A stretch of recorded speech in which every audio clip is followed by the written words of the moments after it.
Hello students, আজি তোমালোকক এটা নতুন ভিডিও লৈ তোমালোকৰ মাজত আকৌ উপস্থিত হৈছো। এই ভিডিওৰ জৰিয়তে তোমালোকক আজি শিকাম সমান্তৰ প্ৰগতিৰ যেটো 2 নম্বৰ কোৱেশ্চন অৰ্থাৎ 5.2 অনুশীলনীৰ এক্সাৰসাইজৰ যেটো 2 নম্বৰ কোৱেশ্চন আছে সেই কোৱেশ্চনটোৰ এনসাৰছ খিনি মানে কৰিবলৈ কাৰণে যত্ন কৰিম, কোৱেশ্চন সলভ কৰিবলৈ কাৰণে চেষ্টা কৰিম।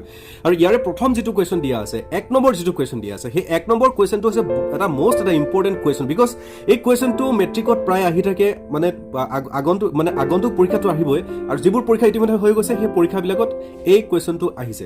গতিকে এইবাৰ এই দুটাৰ ভিতৰত দুটা কোৱেশ্চন দিয়া আছে। এটা কোৱেশ্চন দিয়া আছে এইটো আৰু আন এটা কোৱেশ্চন দিয়া আছে এইটো কোৱেশ্চন দিয়া আছে ইয়াতে এই দুটা কোৱেশ্চন দিয়া আছে এইটো কোৱেশ্চন।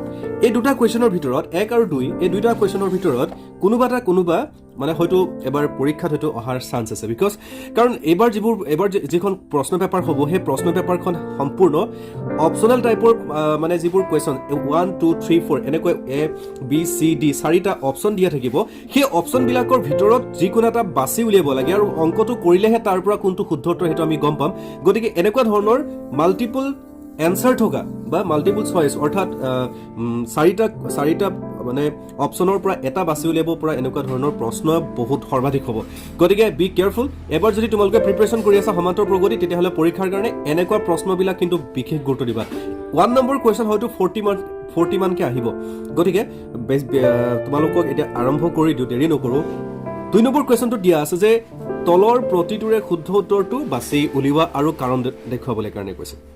এটা তলৰ শুদ্ধ উত্তৰটো বাছি উলিয়াবলৈ কৈছে। আমি ডাইৰেক্ট অংকটো চাই পেলাইতো শুদ্ধ উত্তৰটো বাছি উলিয়াব নোৱাৰো, অংকটো কৰিব লাগিব, কৰিলেহে আমি অংকটোৰ পৰা শুদ্ধ উত্তৰ কি হয় সেই উত্তৰটো আমি বাছি উলিয়াবলৈ পাৰিম। এতিয়া তোমালোকক শিকাবলৈ কাৰণে যত্ন কৰো। চোৱা ফাৰ্ষ্ট দিয়া আছে ইয়াতে বাছি উলিয়াব লাগিব। ইয়াত দিয়া নাই, সাধাৰণতে এটা দিছে এটা সমান্তৰ প্ৰগতি দিয়া আছে, এইটো 10 দিয়া আছে, 7 দিয়া আছে, 4 দিয়া আছে। এই সমান্তৰ প্ৰগতিটোৰ 30তম পদটো উলিয়াবলৈ কাৰণে কৈছে। কি পদ উলিয়াবলৈ কোৱা হৈছে? 30তম পদটো। 30তম পদ তাৰ মানে উলিয়াবলৈ কোৱা হৈছে A30 উলিয়াবলৈ কৈছে। A30 মানে হৈছে ইয়াত n ৰ ভ্যালু কিমান হ'ব? 30। অৰ্থাৎ প্ৰথমে আমি লিখি লম যে সোলেন লিখিলো, সোলেন মানে হৈছে সলিউশন। আমি এনেকে সোলেন লিখিলো, লিখি পেলাই আমি কি কৰিম? আমি সোলেন এনেকে লিখিলো। সোলেন লিখি ললো এনেকে, সোলেন লিখি পেলাই আমি লিখিব সলিউশন লিখিলো। তাৰ পিছত আমি দিয়া আছে কি দিয়া আছে? গিভেন।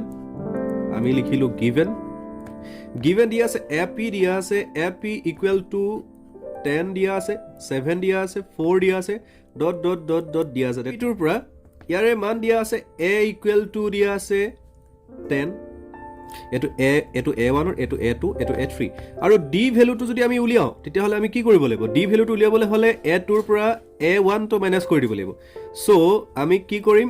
A2ৰ পৰা A1 টো মাইনাস কৰি দিম। A2ৰ ভ্যালুটো দিয়া আছে 7 দিয়া আছে আৰু 10ৰ ভ্যালুটো কিমান দিয়া আছে? 10ৰ ভ্যালুটো কিমান দিয়া আছে কি ক। তো নেক্সট দিয়া আছে A1ৰ ভ্যালুটো কিমান দিয়া আছে চাব লাগিব, আমি মাইনাস কৰিব লাগিব। 10 দিয়া আছে। সো আমি এতিয়া D ভ্যালুটো পাম 10ৰ পৰা 7 যদি মাইনাস কৰি দিও তেতিয়াহ'লে আমি পাম -3, কাৰণ 10ৰ পৰা ডাঙৰটোৰ পৰা সৰুটো বিয়োগ কৰো। যদি কোনোবাই এইটো নাজানে তেতিয়াহ'লে শিকি লোৱা, কনসেপ্টটো ইয়াতো শিকাই দিছো যে ডাঙৰটোৰ পৰা এতিয়া 7ৰ পৰা 10 কেনেকৈ বিয়োগ কৰিব পাৰি? নোৱাৰি। পাৰি, এটা সিস্টেম আছে এনেকে যে ডাঙৰটোৰ পৰা সৰুটো আমি কি কৰিব পাৰো? মাইনাস কৰি দিব পাৰো। তো ডাঙৰটোৰ পৰা যেতিয়া সৰুটোৱে মাইনাস কৰি দিম তেতিয়া এটা কথা চিন্তা কৰিব লাগিব যে কোন ডাঙৰ সংখ্যাটোৰ আগত কি চিন আছে? যদি মাইনাস থাকে মাইনাস বহিব, যদি প্লাস থাকে প্লাস বহিব। প্লাস থাকিলে আমি সাধাৰণতে নিলিখো, ইয়াত মাইনাস আছে কাৰণে আমি মাইনাস লিখিছো। অৰ্থাৎ আমি কিমান পালো? D ভ্যালুটো পালো -3। এতিয়া আমাক উলিয়াব লাগে কি উলিয়াব লাগে? আমাক উলিয়াব লাগে A30 ভ্যালুটো উলিয়াব লাগে। A30 ভ্যালুটো দিয়া নাই আৰু n ৰ মানটো দিয়া আছে কিমান? 30 দিয়া আছে। তো 30 এখিলৈকে হৈ গ'ল। এতিয়া আমি নেক্সট গুছি যাম। ইয়াত কিমান দিয়া আছে আমি নেক্সট গুছি যাম। নেক্সটটোত এতিয়া আমি ফৰ্মুলা পুট কৰি দিম। ফৰ্মুলাটো হ'ল যে an equal to A plus n-1 into D।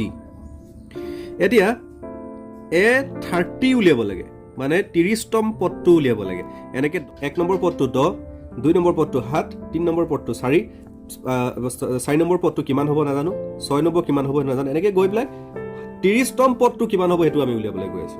এতিয়া 30তম পদটো উলিয়াবলৈ কাৰণে আমাৰ ফৰ্মুলাটো আমি পুট কৰিলোঁ ফৰ্মুলাটো হ'ল a30 লিখিলোঁ আৰু ইয়াৰ পৰা a ভেলুটো দিয়া আছে কিমান দিয়া আছে 10 দিয়া আছে তো 10 লিখিলোঁ লিখি পেলাই n ৰ ভেলু দিয়া আছে 30 -1 কৰি দিলোঁ তাৰপিছত d ভেলু দিয়া আছে -3 যদি ইহেতু d ভেলুটো মাইনাছত আছে গতিকে আমি ব্ৰেকেটৰ ভিতৰত লিখিব লাগিব এইটো কথা তোমালোকে মন কৰি ল'বা ইয়াৰ পৰা সো ইজি হয় একদম ইজি হয় তোমালোকে কনফিউজ কৰিব নালাগে বস্তুটো ভালকে ভিডিওটো চাই যোৱা শিকি যাবা সো 30 ৰ পৰা 1 মাইনাস কৰি দিলে কিমান হ'ব ব্ৰেকেটৰ কাম আমি প্ৰথম কৰিব লাগিব 30 ৰ পৰা 1 মাইনাস কৰিলে আমি পাম 29 d অৰ্থাৎ -3 এতিয়া ইয়াত মই পূৰণ চিনটো নিলিখো কাৰণ এই ব্ৰেকেট চিনটোৱে এটোৰ লগত পূৰণ হৈ থকাটো বুজাইছে গতিকে 10 লিখি তো এইখিনিলৈকে মই বুজাই দিলো যে 10 পাতিলো ইয়াত 29 হ'ল তাৰপিছত -3 হ'ল তাৰপিছত নেক্সট ষ্টেপ হ'ব এটো 10 টো নামি আহিব তাৰপিছত প্লাসে মাইনাসে মাইনাস হ'ব 3 9 গুণ 27 তাৰপিছত 3 2 গুণ 6 কে 27 গতিকে -87 নেক্সট টু হ'ব নেক্সট কিমান হ'ব এটা -87 হ'ব 87 ৰ পৰা 87 ৰ পৰা আমি মাইনাস কৰি দিম 10 তো এফালে আহিব 7 এফালৰ পৰা আহিব 7 তো মাইনাস আছে গতিকে 77 এটা আমি উত্তৰটো চাও ইয়াত অপচন দিয়া আছে -77 কোৱা দিয়া আছে নেকি ডেফিনেটলি দিয়া আছে কোড দিয়া আছে ইয়াত দিয়া আছে 97 দিয়া আছে তো 77 দিয়া আছে ইয়াত -77 অৰ্থাৎ এনসাৰটো হ'ব এনসাৰটো কি হ'ব এনসাৰটো হ'ব -77 এটো হ'ব এনসাৰ এটো পৰীক্ষাৰ কাৰণে একদম প্ৰিপাৰেচন কৰি থোৱা এটো আহিব এটা চোৱা তোমালোকক এটো অংকটো ইমান মই দীঘলকে ফৰ্মেলি কৰাৰ কাৰণটো হৈছে তোমালোকৰ মেইল গোটেই বস্তুটো মই তোমালোকক বুজাই দিছো কিন্তু তোমালোকে প্ৰেক্টিস কৰি কৰি এটোৰ কাৰণে খুব বেছি 1 বা 2 মিনিট তোমালোকৰ সময় থাকিব 1 নম্বৰ এটা তোমালোকৰ কাৰণে আহিব গতিকে 1 নম্বৰৰ কাৰণে ইমানখিনি কৰিবৰ কাৰণে তোমালোকৰ দৰকাৰ নাই তোমালোকে যদি প্ৰেক্টিস নকৰা যদি 1 নম্বৰটো কাৰণে অৰ্থাৎ এনেকুৱা অপচনেল কোৱেশ্চনৰ কাৰণে তুমি পটাপট কৰিব লাগিব এটো ফৰ্মুলা পাতা তুমি ইয়াৰ পৰা নিজে নিজে মনৰ ভিতৰতে পাতি লৈ প্লে ইয়াত কি দিয়া আছে ডি মান মনতে উলিয়াব লাগিব এ ভ্যালু দিয়া আছে ইয়াত তোমাৰ n ৰ ভ্যালুটো দিয়া আছে 30 গতিকে তাই এনেকে ফৰ্মুলাটো ক'বাত পাতি পেলাই তুমি কি কৰি দিবা ডাইৰেক্ট ক্যালকুলেশন কৰি এনসাৰটো উলিয়াই দিবা তাৰপিছত তুমি অপচনটো লিখি থৈ পাবা তুমি অপচনটো লিখিলে 1 মাৰ্ক পাবা আৰু কৰি প্লে এনেকে দেখালো তুমি 1 মাৰ্ক পাবা তো গতিকে তুমি যিমান পাৰ ফাষ্ট কৰি প্লে এক্সট্ৰা এখন কপি কৰি প্লে তোমালোকে কৰিব পাৰিবা তো এটা ভিডিওটো এটো কৈছে ইয়াৰ নেক্সট অংকটো মই নেক্সট ভিডিও তোমালোকক শিকাম গতিকে তোমালোকে যদি শিকি থাকিব বিচাৰিছা তোমালোকে যদি সমান্তৰ প্ৰগতি তোমালোকে ক্লিয়াৰ কৰিব বিচাৰিছা যদি অসমীয়াত ভালকৈ শিকিব খোজা তেন্তে মোৰ সৈতে কানেক্ট হৈ থাকা আৰু মোৰ সৈতে চাই থাকা নতুন নতুন ভিডিওসমূহ আৰু এই ভিডিওৰ দ্বাৰা তোমালোকক যিমান পাৰো সিমান সুন্দৰকৈ শিকাবলৈ কাৰণে যত্ন কৰিম সমান্তৰ প্ৰগতি যাতে তোমালোকৰ ক্লিয়াৰ হয় মেট্ৰিকত ভাল মাৰ্ক ভাল নম্বৰ তোমালোকে কেৰি কৰিব পাৰা আৰু যদি এটা ৰিকুৱেষ্ট তোমালোকৰ কাৰণে যেহেতু মোৰ চেনেলটো নতুন হয় আৰু তোমালোকৰ কাৰণে কষ্ট কৰি আছো গতিকে তোমালোকে চেনেলটো সাবস্ক্ৰাইব কৰিবলৈ নাপাহৰিবা আৰু যদি ভাল পাইছে তেতিয়াহ'লে ফ্ৰেণ্ডলৈ শ্বেয়াৰ কৰিবলৈ নাপাহৰিবা হাঁহি থাকা সুখে থাকা বাই বাই